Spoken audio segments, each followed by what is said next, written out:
अस्सलाम वालेकुम, मेरा नाम सानिया सदफ़ है।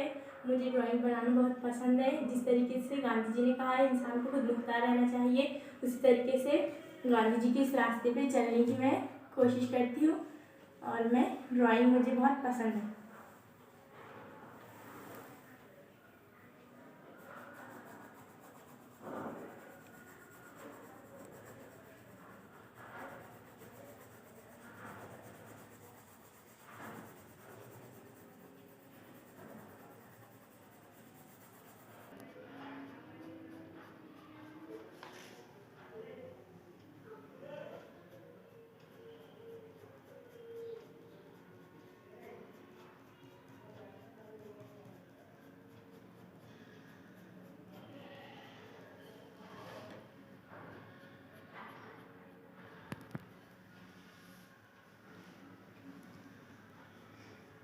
ये हमारी ड्राइंग।